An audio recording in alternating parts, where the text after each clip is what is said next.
Sarah's words cut through the wedding reception, louder than the clinking glasses. "I'm leaving, Paul. It's over."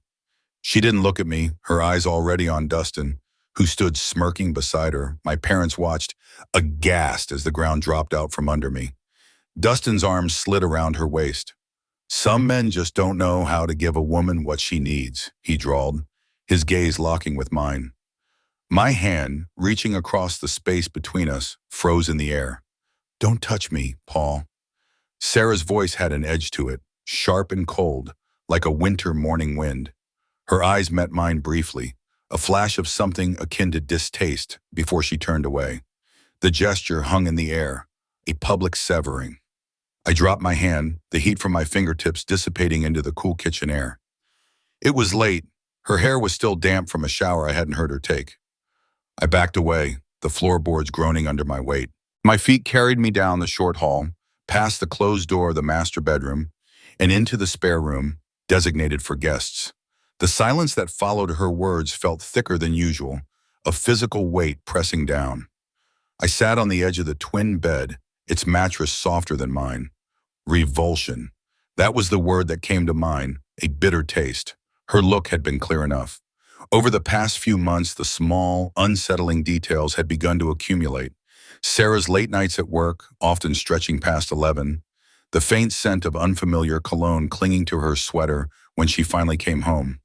Her phone, always face down on the kitchen counter, never left unattended. Each instance on its own seemed trivial, easy enough to explain away. But stacked together, they formed a pattern. Love, I realized, had a way of making you willfully blind, a convenience of the heart. We had sketched out the plans for our dream house on the back of napkins, 100 times over. 3 bedrooms, big enough for a family, a wide wraparound porch, and a mature maple tree in the front yard, turning crimson in the fall. I had worked the extra shifts, putting in 70 hours a week at the plant, saving every spare dollar. My old truck, the one I'd driven since high school, had been sold for a decent sum, all of it funneled into the building fund. Packed lunches from home, no more drive-through coffee. Every sacrifice had been for that house, for that maple tree.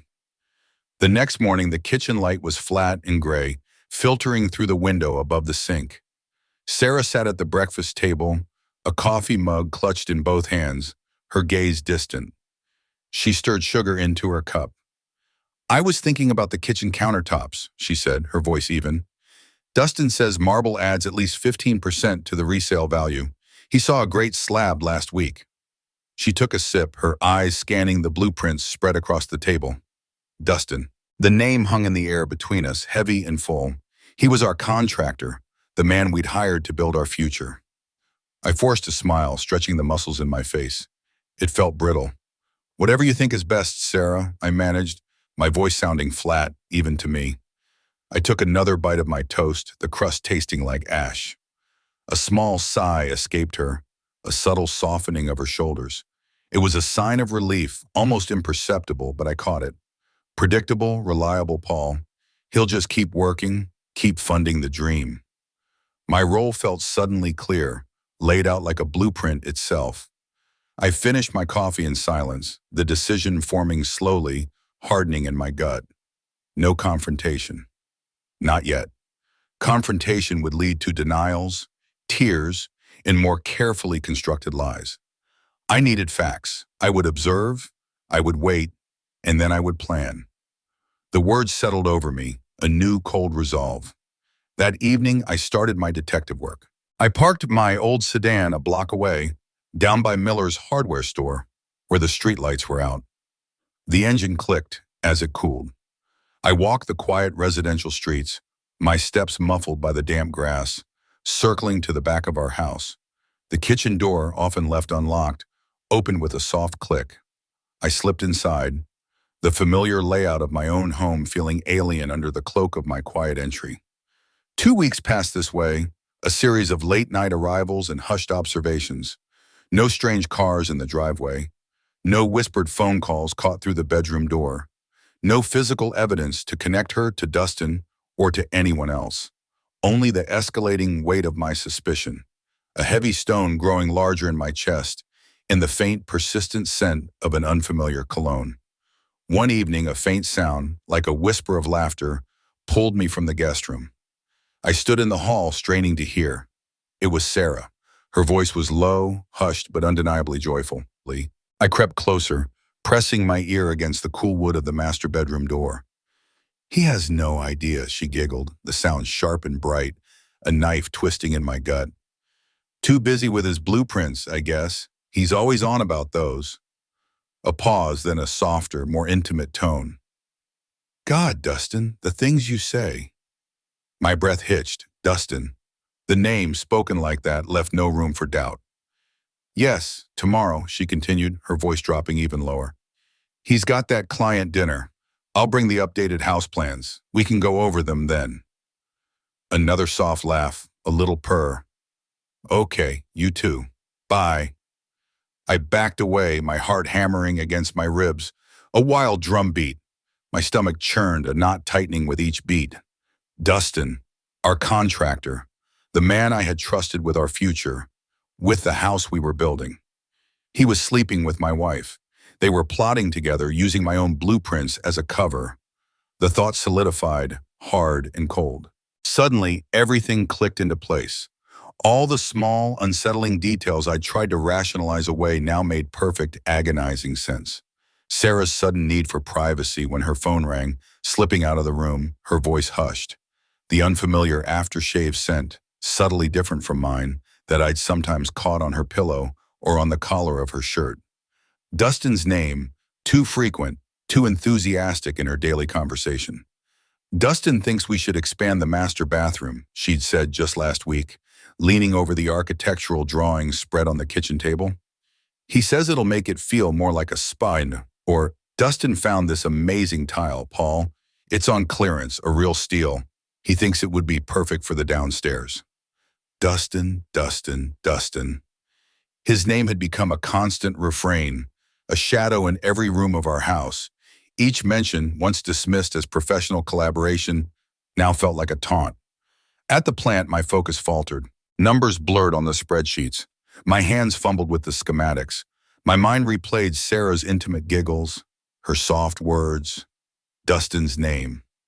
My boss, Frank, a burly man with a permanent 5 o'clock shadow, noticed. He pulled me aside one afternoon, his voice low, concerned. "What's going on, Paul? This isn't like you. You almost messed up the Miller account this morning." I scrubbed a hand over my face. "Just some marital problems, Frank," I mumbled, avoiding his gaze. The Miller account was critical. A big contract. I couldn't afford mistakes. "I'll get it together." He nodded slowly, his eyes still on me, assessing. I felt exposed, my carefully constructed facade cracking under his scrutiny. Later that day, I called my college buddy, Mike. He'd gone through a nasty divorce a few years back, the kind that left scars. His voice, when he answered, was gruff but familiar. I didn't waste time with small talk. I laid out the bare bones of it, the cold facts, leaving out the emotional wreckage. There was a long silence on the other end. Then Mike's voice, grim. "You need to gather evidence, Paul. Dates, times, anything. Don't trust her. Don't trust him. It'll be a battle if you don't have proof." He spoke with the authority of experience, a veteran of a war I was just entering. "The courts don't care about feelings, they care about paper." His words spurred me into action. That night, after Sarah was asleep, I opened my laptop. I created a new document, password protected, hidden deep within a folder titled Tax Docs. I called it Journal. I started with the last 2 weeks, meticulously documenting every late night, every hushed call, every mention of Dustin's name. I described the cologne, the look of revulsion in her eyes. It felt clinical, detached, but necessary. Each entry was a tiny chip in the heavy stone of my doubt, building a fortress of facts. I was mid-sentence typing out the exact time I'd overheard her phone call when a small ping sounded from the corner of the screen. A new email notification. My eyes scanned the preview, a single line of text shining like a beacon in the dim room. From Dustin Donovan, "Can't wait to see you tomorrow. Your husband's still clueless." The notification sat there, glaring in the dim room. I clicked the message thread, my finger trembling slightly on the trackpad. What I read was a methodical dismantling of 6 years of trust. Their exchanges stretched back months, a timeline of insidious planning. They discussed convincing me to add expensive features to the house, a custom kitchen island, a high-end sound system wired through every room, all designed to inflate the property's value while keeping my name solely on the loans. Then, once the house was nearly complete, Sarah would file for divorce. The plan was chillingly precise, a cold arithmetic of betrayal. I almost feel bad for the guy, Dustin had written in one message, the words sickeningly casual. Sarah's reply had been swift, unapologetic. Don't. He's so obsessed with that house. He can't see anything else. He deserves this. We deserve it more. A cold rage settled in my stomach, a heavy, unforgiving weight. Deserves this? Deserves to be robbed of his savings, his home, his future? My jaw ached from clenching. I took screenshot after screenshot, a mechanical process. Each click of the camera sound felt like a hammer blow against my chest. I emailed them to myself, to my personal, secure account, a backup of the truth. Proof, concrete, undeniable proof. I closed the laptop, the screen going dark, reflecting my own grim face. The house was quiet. I heard the shower running in the master bathroom. Sarah was in there, humming faintly. I walked to the door and called out, my voice surprisingly steady. I'm going for a walk. Whatever, she called back, the water still drumming. Her voice held no curiosity, no concern, just indifference. I walked for hours, the cool night air biting at my cheeks. The tears of betrayal, hot and stinging at first, dried on my face, leaving a tight, almost brittle sensation on my skin. The streets were empty. The houses I passed were dark, silent boxes of lives unknown. My mind, usually a jumble of thoughts, became clear, focused.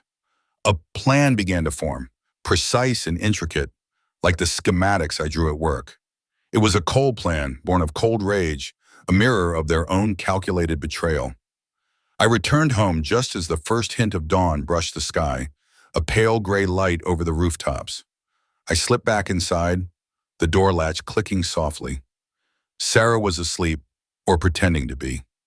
I heard her shallow, even breaths coming from the master bedroom. I didn't check. I didn't care. I went straight to the guest room, the twin bed feeling less like a temporary haven and more like a tactical base. I didn't sleep. I planned. The next morning, I called in sick to the plant. My voice was a little hoarse, which added a touch of authenticity. My boss, Frank, grunted his acceptance. Sarah, oblivious, left for work around 8, her usual perfume lingering faintly in the air. I've got a busy day of showings, she'd announced at breakfast, her voice bright. I nodded, feigning interest. My first call was to Gary, my old college roommate. We'd kept in touch, mostly through Christmas cards and occasional emails. He was now a financial advisor in downtown Chicago, sharp and discreet. Gary, I began, my voice low, I need to make some changes to my finances, urgently and discreetly. Gary listened, his questions few, his tone professional. I didn't go into details, just implied a need to separate assets. He understood.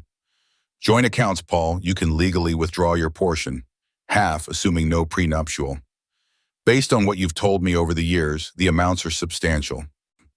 Do it, I instructed, my voice firm. Liquidate what you can, transfer it, and not a word to anyone, not a single word. The line went silent for a moment. Gary, ever the professional, simply said, Consider it done, Paul. I'll get started immediately. The click of the phone echoed in the quiet house. The second call of the day was to Brenda Jensen, a name I'd seen on billboards and heard whispered as one of the best divorce attorneys in the state. Her office was in the city, her reputation formidable. The receptionist put me through immediately. Brenda's voice was crisp, efficient, no nonsense.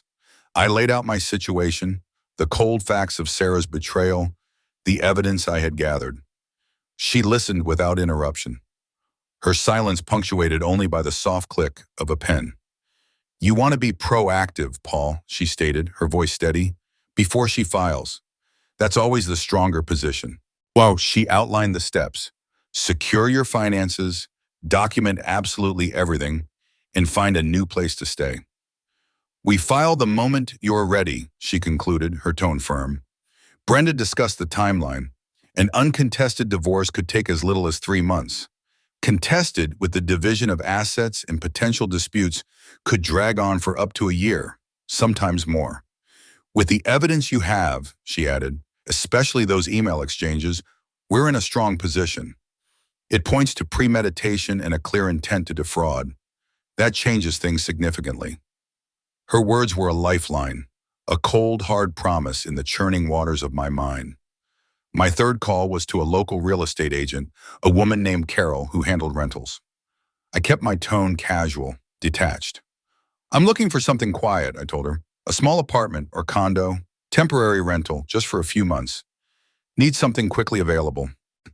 I gave her my work email for correspondence, making sure nothing would arrive at the house. She promised to send me a few listings by the end of the day. The afternoon was spent in a methodical purge. I started in my study, a small room off the living area that had always been my sanctuary. I cleared out my most important personal documents, my birth certificate, social security card, old college diplomas, photos of my parents, letters from my late grandmother, sentimental items, small tokens of a life before Sarah. I packed them into a single cardboard box, taping it shut and labeling it Old Records. Next, I tackled the financial papers, deeds to my inherited land, investment statements, my separate savings accounts, insurance policies. Anything that clearly belonged to me or was solely in my name, I consolidated. I set up a new encrypted cloud storage account, scanning every document meticulously, ensuring digital backups. Each whir of the scanner was a small step towards severing ties, towards rebuilding my foundation. I made an inventory of all our shared assets, the car titles, the furniture, the appliances. I noted original purchase dates, approximate values, and who had contributed what. The amount I had poured into the dream house, the land we had bought, the plans we had funded. It was all tallied, down to the last dollar, a grim ledger of our shared history. Then came the digital fortress. I spent another hour changing passwords on all my personal accounts, banking, investments, email, utilities. For every account that offered it, I set up two-factor authentication, tying them to my private cell phone, the one Sarah didn't know about. I was building walls, one digital brick at a time. Finally, I made the calls to the credit card companies. All joint cards were canceled. When asked for a reason, I kept my voice flat, emotionless. I suspect fraudulent activity, I stated, the words tasting like ash in my mouth. They promised to investigate, to lock down the accounts. The process felt methodical, detached, like an architect redrawing a doomed blueprint. I was dismantling our shared life, piece by painstaking piece, preparing for the collapse. 2 days later, I sat across from the Petersons at the upscale Italian restaurant, feigning normalcy. The clinking of silverware, the low hum of conversation, the scent of garlic and olive oil. Sarah was in her element, her easy charm flowing. She laughed at Mr. Peterson's dry jokes, her hand resting lightly on Mrs. Peterson's arm as she complimented her dress. She talked about the housing market, about our new house, her eyes sparkling with a practiced enthusiasm. It was a performance, polished and convincing, but I saw the subtle glances she cast at her phone, tucked discreetly beside her plate. I noticed her quick departures from the table, ostensibly to use the restroom, but always with her phone in hand. Each time she returned with a slightly flushed face, a fleeting tension in her shoulders that vanished as she rejoined the conversation. The details were small, almost invisible to an untrained eye, but I was no longer untrained. The next morning I moved. My new apartment was small, a single-bedroom unit on the edge of town. It was Spartan, a stark contrast to the 3-bedroom, wraparound porch, maple tree dream home Sarah and I had planned. The walls were painted a neutral beige, the furniture functional but uninspired. It was temporary, I reminded myself, a place to recalibrate. My one box of personal items sat on the bare kitchen counter. Brenda Jensen called me mid-morning. "The papers are ready, Paul. Just give the word." "Send them," I said, my voice steady, "to her office." I hired a legal messenger. The delivery was made precisely at 11:30, right in the middle of Sarah's busiest day at the real estate office.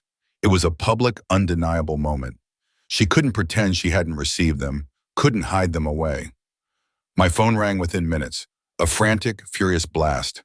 It was Sarah. Paul, what the hell is this? Are you insane? You're paranoid. You're losing your mind. Her voice was shrill, laced with disbelief and a rising panic. I listened, letting the words wash over me, feeling nothing but a dull ache. It's all in the papers, Sarah, I said when she finally paused for breath. My voice was calm, almost flat, and I have the proof. I hung up before she could say another word. She would have called Dustin immediately. He would rush to her side, their carefully constructed conspiracy now laid bare, exposed to the harsh light of reality. My phone rang again shortly after. This time it was an unregistered number. You listen to me, you son of a bitch! Dustin's voice was rough, laced with threat. You try to mess with Sarah, you try to ruin us, and you'll regret it. I'll make sure you regret it. I have it all, Dustin, I said, my voice still calm, a quiet counterpoint to his fury. The screenshots, the emails, all of it. I'd advise you to talk to a lawyer. The line went silent for a moment, then he hung up with a click. News, especially bad news, travels fast in a small town. Within hours, the whispers would have started.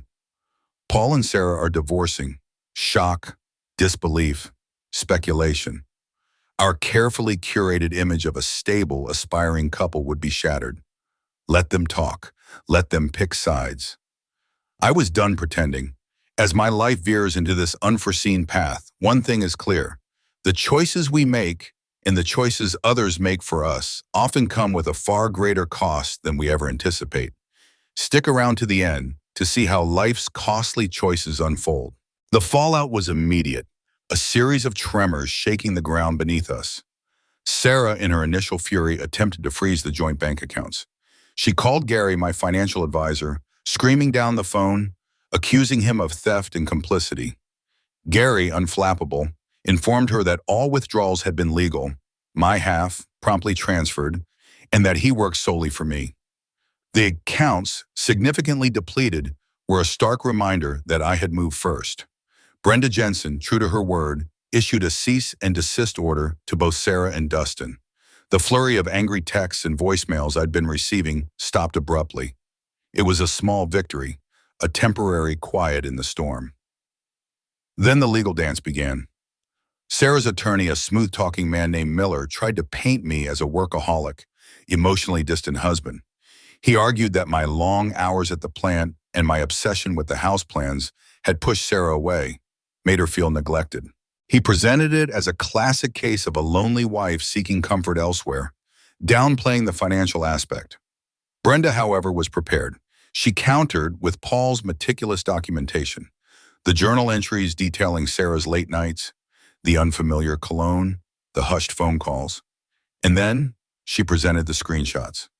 The email thread, laid bare for the court, Dustin's casual remark about feeling bad for the guy, Sarah's chilling reply, he deserves this. The premeditated plan to inflate the house value, to put all the loans in my name, to divorce me for financial gain. The air in the courtroom felt cold, heavy. Dustin's reputation in town began to unravel. The construction business, especially in a small community, relies heavily on word of mouth. Rumors of his affair with Sarah, coupled with the details of their financial scheme, spread quickly. Clients, hearing the whispers, started to pull out of contracts. Projects were delayed, then canceled. I heard he was facing some serious financial difficulties, having overextended himself on other projects. Karma, I thought, a bitter taste in my mouth. It turned out Sarah and Dustin had their own financial troubles, a tangled mess of investments and over-leveraged properties. They were in deeper than I had initially imagined, which only made their plot against me seem even more desperate. The half-built dream house became the central point of contention. Sarah, through her attorney, insisted on half. My contributions, she argued, my vision, my time spent with Dustin on the designs. Her attorney emphasized her role in picking out finishes, her supposed design expertise. But I had the ledger. I revealed the full extent of my financial sacrifices, every extra shift, every dollar saved, every penny I had poured into the land, the permits, the foundation. I presented the detailed financial records, the bank statements showing my sole contribution to the property acquisition and construction loans, and then once more the damning emails, proving it was all a calculated plan to defraud me of the property, to steal my investment, to leave me with nothing but debt. The judge, a stern woman with piercing eyes, saw through their facade. She issued temporary injunctions, preventing Sarah or Dustin from making any further changes to the property, from touching a single nail or a single tile. The house sat frozen, a monument to shattered trust. Sarah, desperate, tried to turn our mutual friends against me. She called them, sent emotional texts, spun tales of my coldness, my workaholism, my sudden paranoia. But the evidence was too strong, too clear. Most friends, uncomfortable with the sordid details, kept their distance. A few, the true ones, reached out to me, offering quiet support. They saw through her just as the judge had. The depositions were a brutal, methodical dissection of their lies. Sarah, under oath, struggled. Her answers were evasive, her explanations for the explicit messages and the detailed financial plotting often dissolved into stuttering silence or indignant outbursts. She fidgeted, her eyes darting between her attorney and the unflappable Brenda Jensen. Dustin's testimony was no better. He contradicted himself, stumbled over dates, and attempted to minimize his involvement, but his words hung hollow in the room. Brenda laid out the financial evidence like a map of their deceit. Bank statements showed Sarah's increased spending habits. Designer clothes, spa treatments, weekend trips she'd claimed were for work conferences. There were also significant transfers from joint accounts into Sarah's personal, hidden accounts during the period of the affair. Each transaction was meticulously documented, a paper trail leading directly to their scheme. I sat there stoic and composed, detailing the emotional toll, the erosion of trust, the calculated financial betrayal. My voice was even, devoid of the raw emotion I felt, allowing the facts to speak for themselves. My quiet strength, Brenda later remarked, contrasted sharply with Sarah's escalating anger and Dustin's nervous fidgeting. It allowed the judge to see the true nature of the situation. The court appointed an independent appraiser for the dream house. His report was damning. The current value of the property was indeed significantly tied to my initial investments in the land and the foundation, and the progress payments I had made.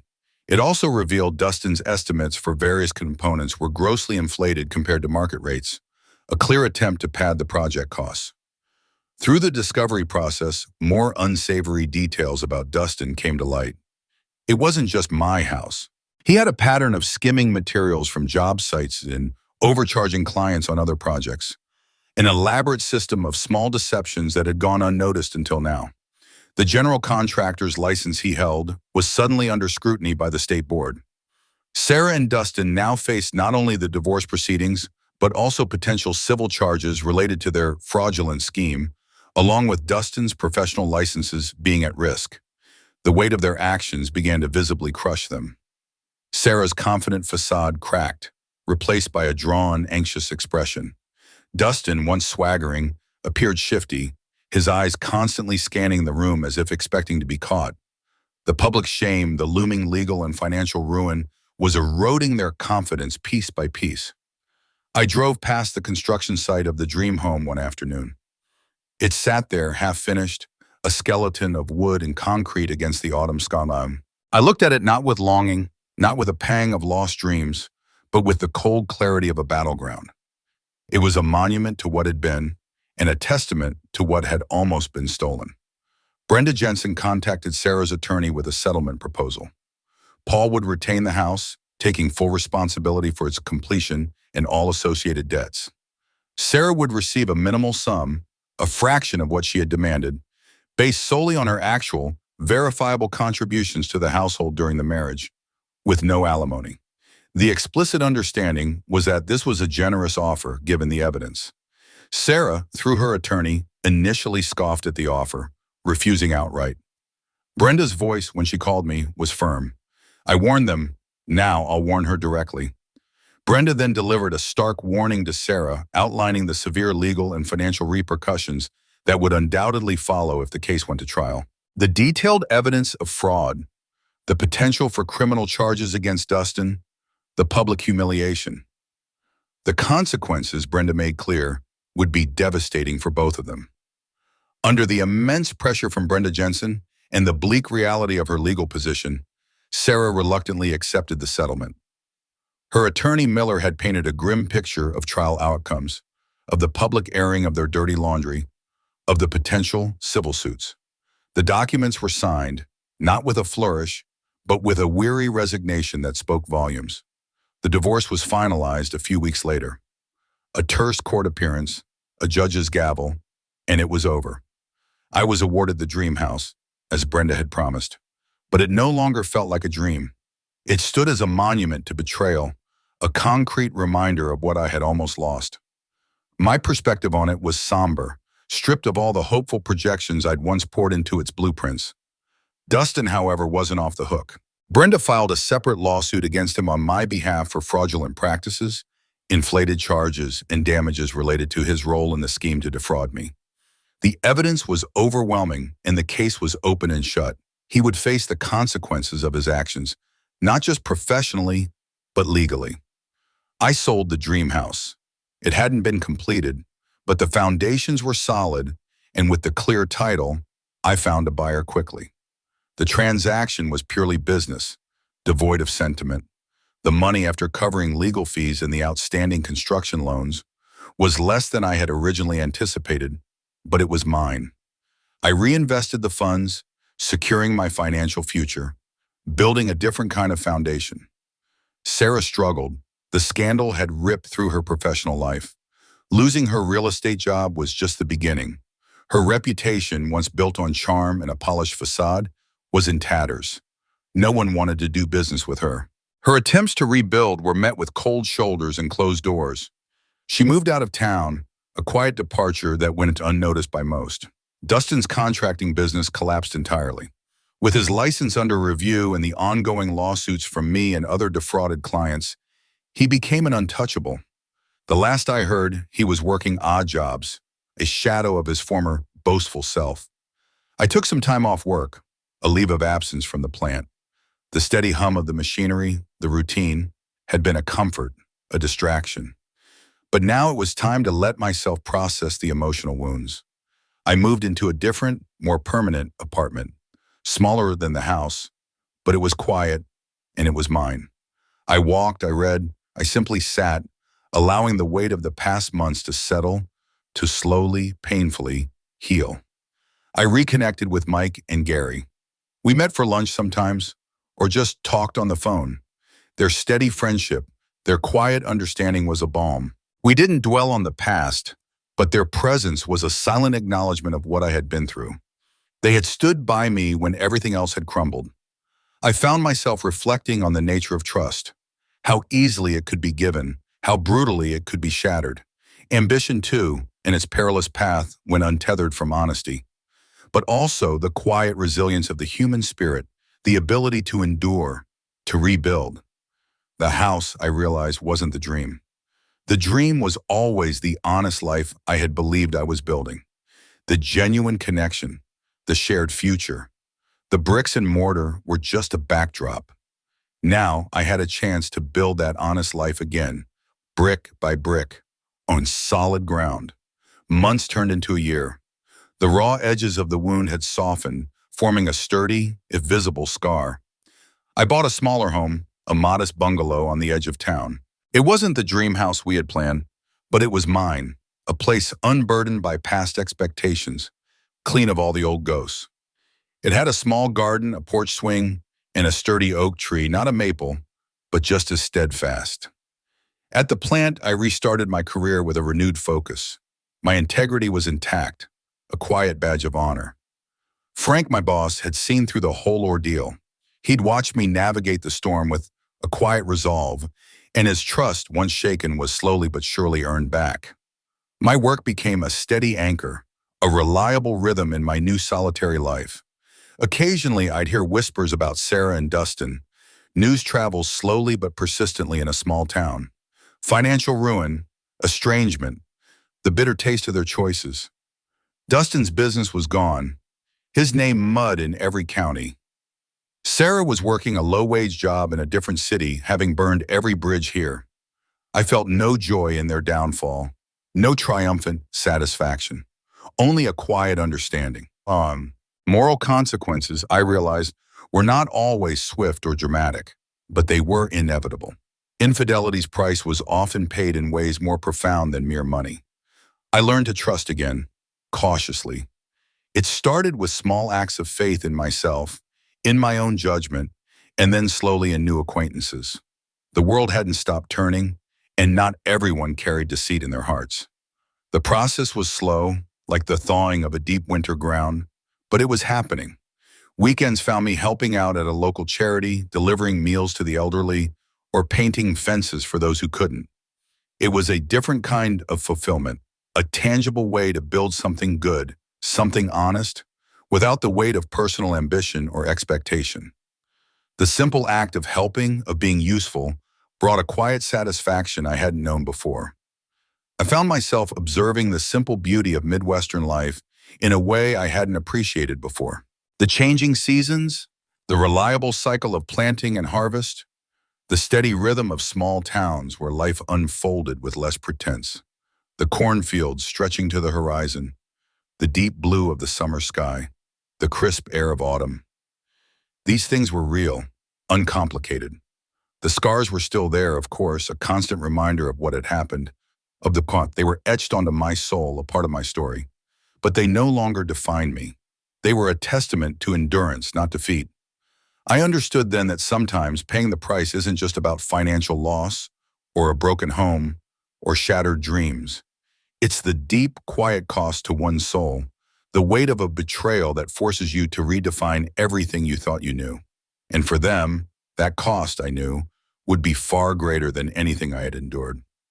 I looked out at a peaceful Midwestern sunset, the sky painted in hues of orange and purple. A lone figure on my porch, I was charting a new course, carrying the weight of experience, but facing the horizon with a quiet, enduring strength. The future was unwritten, but it was mine, and it was honest. The quiet Midwest had a way of revealing character, slowly, deliberately. In the end, Sarah and Dustin learned the price of their elaborate deceit. Their ambition, once so meticulously planned, crumbled under the weight of proven infidelity and calculated fraud. The dream house, for me, had become a monument to what was lost, then a clean slate for a new beginning. I moved on, not with anger, but with a clear understanding of human nature's darker side. Life in the small town continued its steady pace, and so did I. The whispers faded, replaced by new concerns, new seasons. The experience left scars, deep and undeniable, but they were no longer fresh wounds. They were reminders, hard-won lessons etched into the fabric of a quieter, more honest existence. The dream was never about the house itself, but the foundation of trust and integrity I thought I was building. That foundation, I realized, I could always rebuild, stronger than before, realized.